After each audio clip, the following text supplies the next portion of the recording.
오늘 본문의 비유를 과부와 재판장의 비유라고 합니다. 근데 이 과부와 재판장의 비유는 해석이 상당히 난해한 비유로 우리들에게 전해주고 있습니다. 많은 사람들은 오늘 원한을 가진 과부가 재판장에게 끈질기게 매달려서 문제를 해결받은 것처럼 우리 성도도 예수님께 끈질기게 매달리는 기도를 통하여 응답을 받아야 된다고 전하기도 합니다. 그럴 수 있는 해석이라고 생각을 합니다. 그러나 이 비유에서 예수님이 전하는 본질을 놓치고 껍데기만 치우쳐서 해석하는 느낌이 듭니다. 오늘 본문의 비유를 바르게 이해하기 위해서는 비교법과 대조법을 이해할 수 있어야 돼요. 우리가 비교법과 대조법을 동시에 사용할 때 비교라는 것은 둘 사이에 공통점을 찾는 거고 대조라는 것은 둘 사이의 차이점을 찾는 겁니다. 근데 오늘 본문을 비교법으로 과부와 성도의 공통점을 찾는 거예요. 그러다 보니까 격가지로 흘러서 우리도 과부처럼 하나님께 끈질기게 매달려서 기도해서 문제 해결받고 응답받아야 된다. 우리는 이렇게 비교법으로만 보고 있는 거예요. 그러나 오늘 본문을 대조법으로 보면서 불의한 재판관과 의로운 하나님을 대조해야 되고 오히려 과부와 택하신 자들을 대조할 때 이 비유에서 하나님이 전하신 뜻을 바르게 이해할 수 있습니다. 그래서 오늘 말씀을 통하여 이 과부와 재판장의 비유를 우리가 지금까지 보아왔던 비유법이 아니라 대조법을 통하여 하나님이 전하는 뜻을 바르게 깨닫고 우리들의 삶에 적용할 수 있는 은혜의 시간이 될 수 있기를 간절히 소망합니다. 오늘 예수님께서 과부와 재판장의 비유를 하시는 목적이 1절에 나오고 있습니다.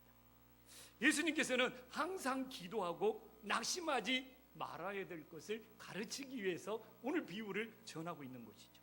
근데 여기서도 봐보십시오. 예수님은 낙심과 기도를 대조하고 있어요. 그렇기 때문에 우리는 여기서 말하는 낙심의 의미를 잘 알아야 됩니다. 여기서 말하는 낙심의 의미는 뭐냐? 우리가 간절히 바라던 것이 이루어져야 되는데 우리가 간절히 바라던 것이 이루어지지 않을 때 우리 인간들은 낙심하게 된다는 의미입니다. 자, 이제 오늘 성경에서 말하는 낙심의 뜻을 알았습니다. 낙심의 뜻을 알고 다시 낙심과 기도를 대조하면 성도가 간절히 바라면서 기도했는데 그것이 이루어지지 않을지라도 낙심하지 않고 항상 계속 기도하는 것이 진짜 믿음이라는 것을 우리들에게 가르쳐주고 있는 것입니다. 그러면 왜 우리가 신앙생활하다가 낙심을 하게 됩니까? 첫 번째는요, 성도가요 낙심하는 이유는 피곤해질 때,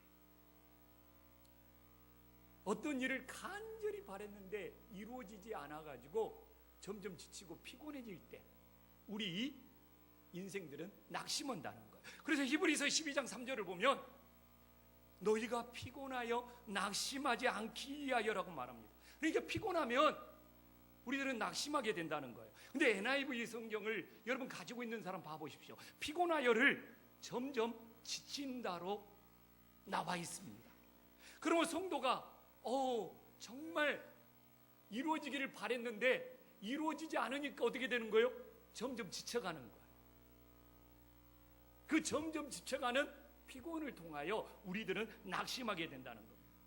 그래서 우리들이 뭔가를 바라했는데 이루어지지 않아서 점점 지쳐가서 그래서 그 피곤으로 낙심하지 않기 위해서 계속 기도함으로 하나님께 재충전 받아라는 귀한 뜻이 있음을 믿으시기를 간절히 소망합니다.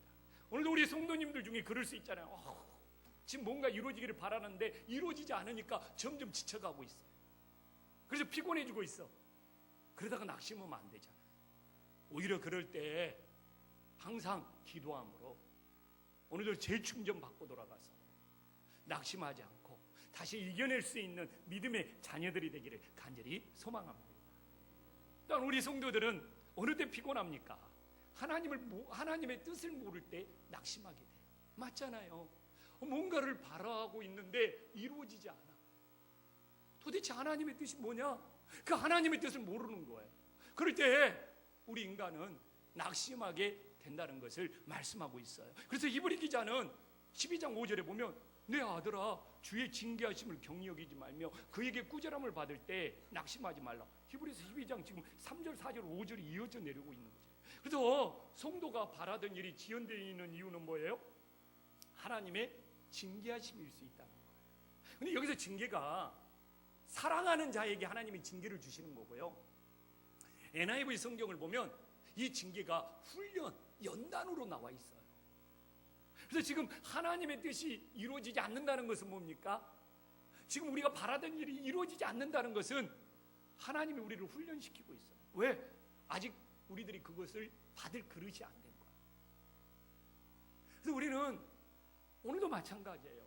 무슨 일이 안 이루어지는데 하나님의 뜻을 모르면 우리는 지치게 되고 피곤하고 낙심하게 된다는 거예요. 그럴 때 우리는 오히려 낙심하고 포기해버리는 것이 아니라 항상 기도함으로 지연되는 하나님의 뜻이 무엇인지 오히려 깨달을 수 있는 은혜가 우리들에게 있기를 간절히 소망합니다. 그래서 오늘 여기 있는 성도님 중에 내 바라던 것이 왜 이렇게 안 이루어지고 있지 했을 때 하나님의 뜻을 모르고 낙심한 것이 아니라 오히려 더 기도함으로 도대체 지연되는 그 하나님의 뜻이 무엇인지를 알 때 우리는 낙심하지 않고 승리할 수 있음을 믿으시기를 간절히 소망합니다. 또 우리 성도가 왜 낙심합니까? 응답의 때를 자기 자신이 결정해버리는 거예요. 그래서 갈라디아서 6장 9절에 보면 사도 바울은 뭐라고 말합니까? 우리가 선을 행하되 낙심하지 말지니 포기하지 아니하면 때가 이름에 거두리라.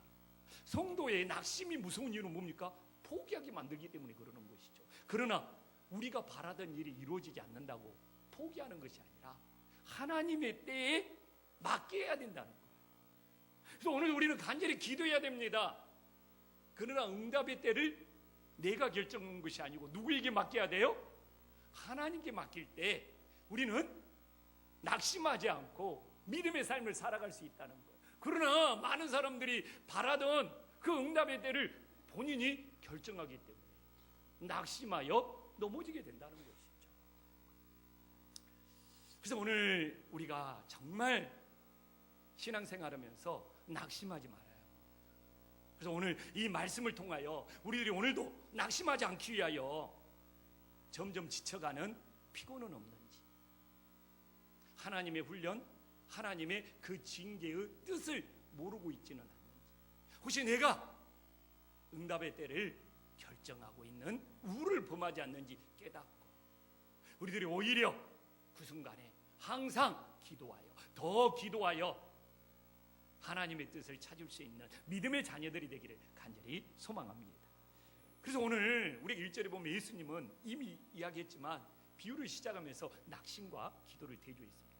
그러나 2절부터는요 예수님이 이제 비유의 본론으로 들어가서 불의한 재판장과 의로운 하나님을 대조하고 있는 거예요. 오늘 비교만 하면 이 비유에서 하나님의 뜻을 알 수 없어요. 그래서 예수님께서는 불의한 재판장을 통하여 세상의 가치관을 보여주는 거예요. 지금 이 세상은 불의한 재판장처럼 모든 사람들이 움직이면서 살아가고 있는 세상의 가치관을 보여주는 거예요. 그리고 의로운 하나님을 통하여 믿음의 가치관을 우리들에게 따라라고 비유를 말하는 거예요. 자, 낙심과 기도를 불의한 재판장의 세상의 가치관과 의로운 재판장의 믿음의 가치관과 연결시켜 보십시오. 우리들이 세상의 가치관을 따라가면 항상 우리는 낙심하고 절망하게 돼 있어요.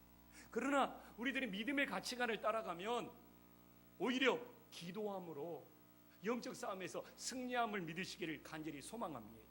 그래서 오늘 본문을 보면 대조해서 세상이 살아가는 그런 불의한 재판장의 세상의 가치관은 무엇인지, 또한 하나님 안에서 우리가 어떻게 믿음의 가치관을 가지고 살아가야 되는지 오늘 비유 속에서 깨달아야지만이 이 본문을 제대로 묵상한 거고, 그러하면 껍데기에 불과한 거예요.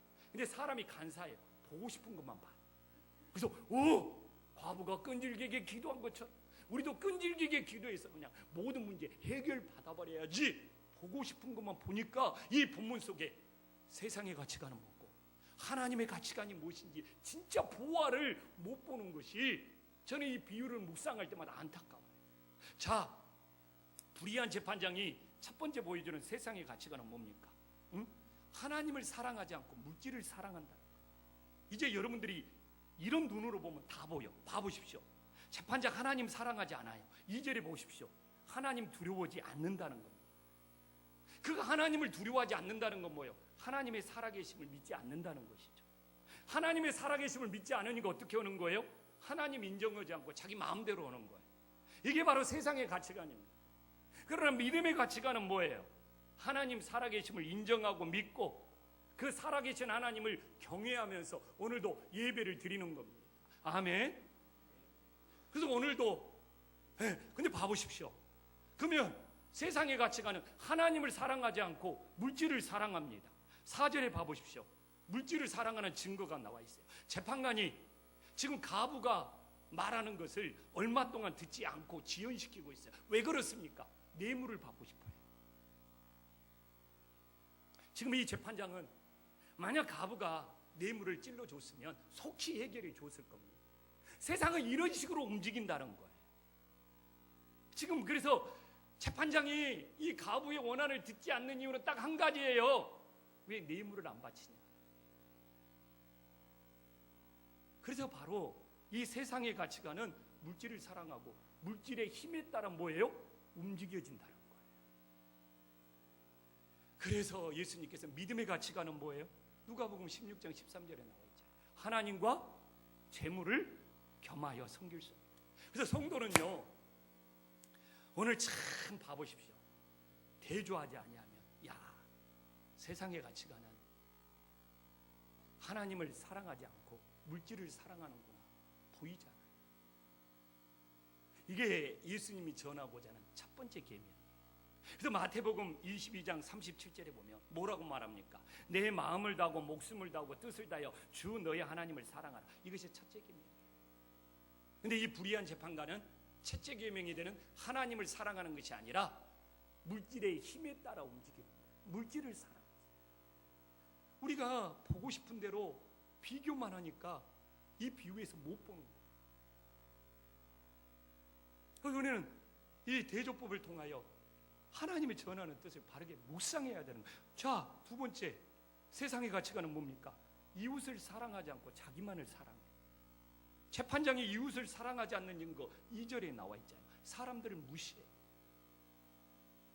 이것만큼 그래서 이웃 사랑이 없기 때문에 과부를 차별하면서 무시했어요. 이게 바로 세상의 가치관이에요. 자신보다 약한 사람들을 차별하고 무시해요. 저도요, 목회자로 살면서 제일 기분 나쁜 때가 언제 합니까? 무시당한다고 느꼈어요. 그래서 이웃 사랑의 첫걸음은 뭐예요? 서로 존중해주는 거예요. 부부 사이에도요, 부부 사랑의 첫 출발은 뭐예요? 내가 내 아내를 존중하고 아내가 서로를 존중하는 거예요. 그러나 이 세상은 안 그래요. 지금 이 세상에 왜 혼란이 생기고 갈등이 생깁니까? 무시해요. 가진 사람들 봐보십시오. 재벌들 봐보십시오.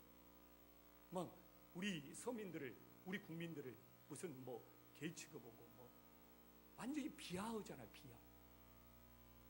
이게 세상의 가치관이라는 거예요. 그러나 하나님의 가치관은 이웃을 사랑하는 거예요. 무시하지 않고 존중하는 거예요. 그 사람이 많이 가지고 있든 가지고 있지 않든 우리는 무엇을 따르고 있습니까? 그래서 오늘 우리는 이 시점에서 내 옆에 있는 이웃을 존중해요. 자, 인사 한번 나누겠습니다. 나는 정말 당신을 존중합니다.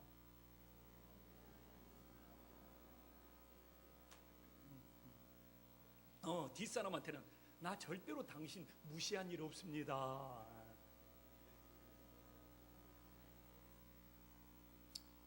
중요한 거잖아요.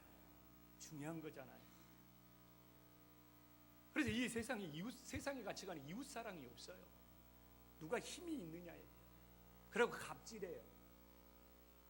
그러나 하나님의 가치관은 사람을 무시하지 말고 존중하면서 이웃을 사랑하라는 거죠.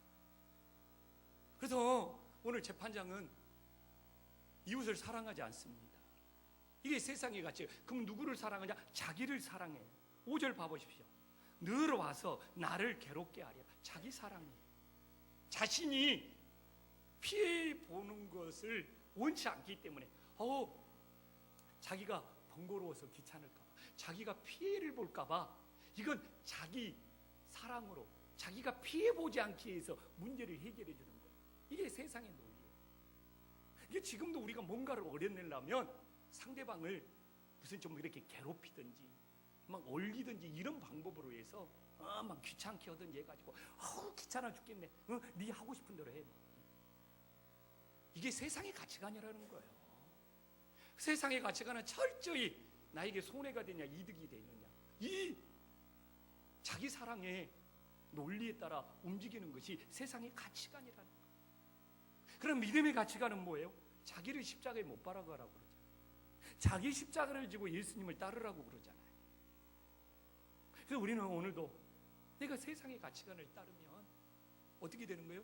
나한테 이득이 되냐 손해가 되냐 이 논리로 움직이는 거예요. 그게 자기 사랑이죠. 그럼 우리가 믿음의 가치관을 따른다면 자기 자신을 십자가에 못 박고 예수님을 위해서 헌신할 수 있기를 간절히 소망합니다. 지금요 우리 교회뿐만 아니에요. 한국 교회가 헌신의 씨가 메말라 가고 있어요. 교회에 헌신할 사람이 없어요. 왜 그러겠습니까? 세상의 가치관에 젖어 있는 자기 사랑, 자기 시간이 아깝고 자기 물질이 아깝고 자기 봉사가 아까운 거예요. 그렇기 때문에 교회에 헌신의 씨가 말라가고 있는 거예요. 주여 주여 이름은 부르고 있지만 누구를 사랑하고 있는 거예요? 세상의 가치관으로 자기를 사랑하고 있는 거예요. 우리들이 믿음의 가치관으로 주님을 사랑하고 하나님을 사랑한다면 우리는 헌신의 마음을, 삶을 드릴 수 있는 거예요. 자, 오늘 이 비유 속에 우리는 얼마나 놀라운 걸 깨닫습니까? 그럼 우리는 보고 싶은 대로 비교만 하니까 가부처럼 끈질기게 기도해서 문제를 해결받자 여기에 멈춰버리잖아요. 그것도 필요합니다. 그러나 예수님은 지금 우리는 세상의 가치관에 젖어 있다. 하나님을 사랑하지 않고 물질을 사랑하는 시대에 살고 있다. 불의한 재판관이 그걸 보여주지 않냐.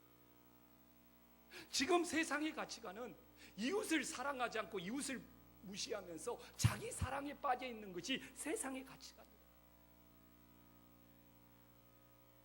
그래서 우리들에게 이 비유를 통하여 정말 우리가 세상의 가치관으로 살아가는지 믿음의 가치관으로 살아가는지를 묻고 있는 거예요. 그래서 우리는 이 비유를 보면서 지금까지 얼마나 껍데기만 핥았냐고요. 그냥 내가 원하는 것을 성경에서 얻으려고 그러니까 그래요. 우리는 그렇게 묵상해서는 하나님의 뜻을 발견할 수가 없습니다. 오늘 본문은 우리는 세상의 가치관과 믿음의 가치관 속에서 물질과 하나님 사랑에서 어느 걸 따르고 이웃 사랑과 자기 사랑에서 어느 걸 따르고 있느냐, 이 불의한 재판관과 의로운 하나님을 통하여 대조하면서 우리에게 보여주고 있는 거예요. 이제 마지막 하나가 남아있지 않습니까? 오늘 하나님께서는 과부와 택하신 자를 비교하는 것이 아니라 대조하고 있어요. 근데 우리는 지금까지 비교만 해오는 거예요. 그래서 우리도 과부처럼 하나님께 끈질기게 매달려 문제를 해결받자 우리 택하신 자도 그렇게 해야 되지 않느냐. 그래서 5절에 우리도 하나님을 번거롭게 하자. 우리의 원한을 풀어주기 위해서, 우리의 문제를 풀어주기 위해서 지금까지 그렇게 해왔어요. 그러나 비교해서 그렇게 할 수 있다고 생각을 합니다. 근데 대조하시라니까요. 여기서 과부는 뭐였습니까? 원한을 해결받는 거였어요. 그러나 택하신 자들은 뭡니까? 예수님의 재림을 기다려라는 거예요.